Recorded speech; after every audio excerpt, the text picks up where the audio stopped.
রমজান মাসে যেখানে সবাই ঘর গোছায়, ইফতারি আয়োজন করে, তো আমি সেখানে বাসা পাল্টাচ্ছি। যদিও একটু কষ্ট হয়ে যাবে, তারপরও এই কথা ভেবে খুব আনন্দ লাগছে, কারণ আমার মেয়ের স্কুলের কাছে বাসাটা নিয়েছি। যদিও ওদের জন্যই সব কিছু আমাদের চিন্তা করতে হবে, কারণ ওদের ভবিষ্যতে আমাদের জীবনের প্রধান লক্ষ্য। তো আমার বড় মেয়েটা সেন্ট ফ্রান্সিস পুরান ঢাকার খুব ভালো একটা স্কুলে চান্স পেয়েছে, যার কারণেই এই বাসাটা নেওয়া। যদিও পুরান ঢাকায় বাসা পাওয়া খুবই কষ্ট, যারা পুরান ঢাকায় থাকে তারাই জানে। বাজেট বেশি, পরিবেশ ভালো না, তো বাসাগুলো খুবই ছোট ছোট হয়। আর নতুন বিশেষ করে একদম নিউ বিল্ডিংগুলো তো আরও অবস্থা খারাপ, কারণ একদম ছোট্ট ছোট্ট। যে আমার ফার্নিচার, আমি যে এখন বাসাতে আছি বর্তমানে, খুবই ভালো বাসাটা ছিল, তো তারপরও সেই তুলনায় আমি বাসা পাচ্ছিলাম না। পুরো টানা 2 মাস ধরে আমি বাসা দেখে খুবই কষ্ট হচ্ছিল। আমি এই বাসাটা ফাইনালি পেয়েছি। তবে বাসাটা বাজেট বেশি হলেও বাসাটা পরিবেশটা খুবই সুন্দর, আর বাসার বাহিরেও পরিবেশটাও আরও ভালো। যাই হোক, সব মিলিয়ে ভালোই পেয়েছে আলহামদুলিল্লাহ।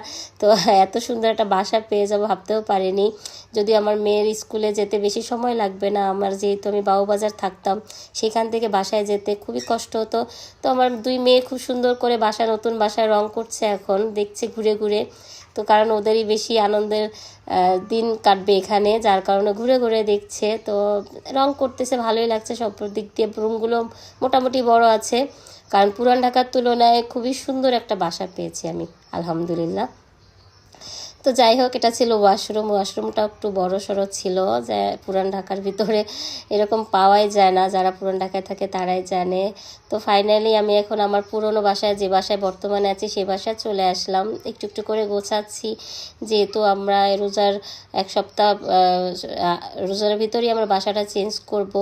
মে মাসেই আমি বাসাটাতে উঠবো, তো একটু একটু করে গোছাচ্ছি। যদিও লোক আমাদের আছে যেগুলো আসে বড় বড় জিনিস ওগুলো গোছাবে, তো আমাদের কাপড় চোপড় গোছাচ্ছি। তো আমি স্কুল থেকে মেয়েকে দিয়ে আসলাম, মেয়েকে দিয়ে আসার বাবা, যদি আমি এখন মেয়েকে আনতে যাব, সেজন্য পুরনো বাসাটা, মানে যে বাসায় আছি সেটা ভিডিওটা করছি।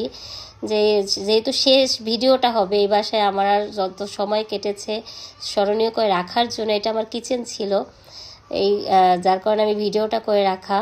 এটা আমার ডাইনিং স্পেস ছিল এখানে। তো এখানে এখন আর একটা রুম ছিল, তো সেইগুলো সব এলোমেলো এভাবেই পড়ে আছে। যেহেতু আমরা নতুন বাসায় যাব, এলোমেলো তো থাকবেই। তো যাই হোক, ভালোই লাগছে, কারণ নতুন বাসায় একদিক দিয়ে ভালো লাগছে, অন্য দিক দিয়ে আবার ভাবছি এখানে অনেক স্মৃতি আছে। সব নিয়ে আমাদের যেতেই হবে, কারণ আমাদের বাচ্চাদের ভবিষ্যতে আমাদের কাছে প্রধান লক্ষ্য থাকে, কারণ ওদেরকে নিয়ে আমাদের জীবনটা কাটবে। ওদের ভবিষ্যতের কথা চিন্তা করে আমাদের এসব কষ্ট তো মেনে নিতে কোনো প্রবলেমই হয় না, কারণ আমার জীবনে আমার বাচ্চাদেরই সুখই আমার কাছে প্রধান সুখ। সবাই ভালো থাকবেন। ওকে, আল্লাহ হাফেজ।